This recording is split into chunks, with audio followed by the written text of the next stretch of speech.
বিএনপির ৩ অঙ্গ সংগঠন যুবদল, স্বেচ্ছাসেবক দল ও ছাত্র দলের ডাকা লং মার্চ টু আগরতলা সফল করতে ১১ ডিসেম্বর সকাল ৯টায় নয়াপল্টনের বিএনপির কেন্দ্রীয় কার্যালয়ের সামনে থেকে এই লং মার্চ শুরু হয়।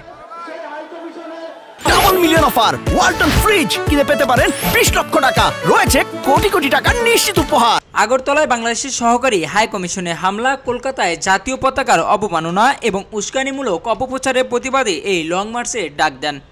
সকাল ৭টা থেকে যুবদল, স্বেচ্ছাসেবক দল ও ছাত্র দলের হাজারো নেতাকর্মী দলীয় কার্যালয়ের সামনে একত্রিত হতে শুরু করেন। তাদের হাতে ছিল প্ল্যাকার্ড ও পোস্টার। লং মার্চের উদ্বোধন করেন বিএনপির সিনিয়র যুগ্ম মহাসচিব রুহুল কবির রিজভী। সংক্ষিপ্ত বক্তব্যে তিনি বলেন, দিল্লির সাম্প্রদায়িক শাসকেরা শুনুন, আপনারা লেডি ফারাওকে ১৬ বছর ধরে ক্ষমতায় রাখতে সমর্থন দিয়েছেন। আজ ভারত গণতান্ত্রিক দেশগুলোর সমালোচনার সম্মুখীন। ভারত চায় না বাংলাদেশ তার জনগণের ইচ্ছায় চলুক। লং মার্চে উপস্থিত ছিলেন যুবদলের সভাপতি এম মুনায়েম মুন্না, সাধারণ সম্পাদক নুরুল ইসলাম নয়ন, স্বেচ্ছাসেবক দলের সভাপতি এস এম জিলানি, সাধারণ সম্পাদক রাজীব হাসান, ছাত্র দলের সভাপতি রাকিবুল ইসলাম রাকিব ও সাধারণ সম্পাদক নাসির উদ্দিন নাসির সহ ৩ অঙ্গ সংগঠনের কেন্দ্রীয় নেতাবৃন্দ।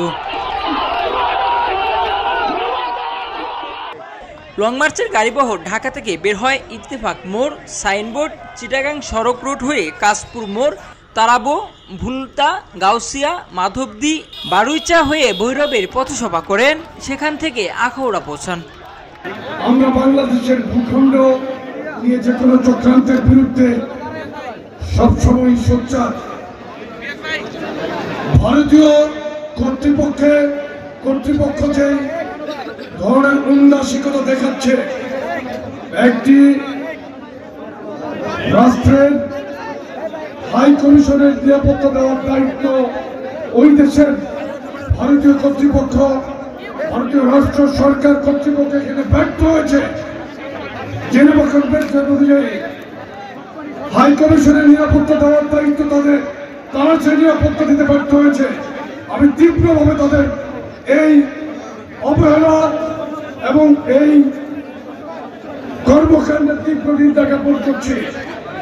বাংলাদেশকে আপনারা প্রতিবেশী রাষ্ট্র হিসেবে দেখতে হবে।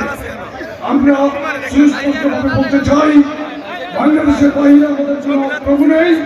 আমরা বন্ধু রাষ্ট্র হিসেবে রাষ্ট্রকে প্রতিবেশীকে চিন্তা করি। ভারতে এখন আওয়ামী সন্ত্রাসীদের যারা অবস্থান করছে তাদের প্রত্যেককে বাংলাদেশে ফিরিয়ে আনতে হবে। আমাদেরকে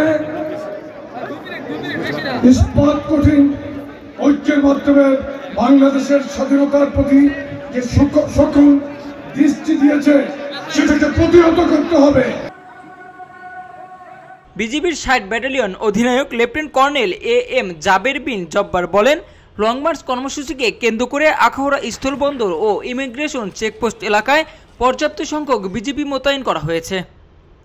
রাকিব আলী, খবরের কাগজ, ঢাকা। এলো খবরের কাগজ, নিখাত, নির্ভীক, নিরপেক্ষ।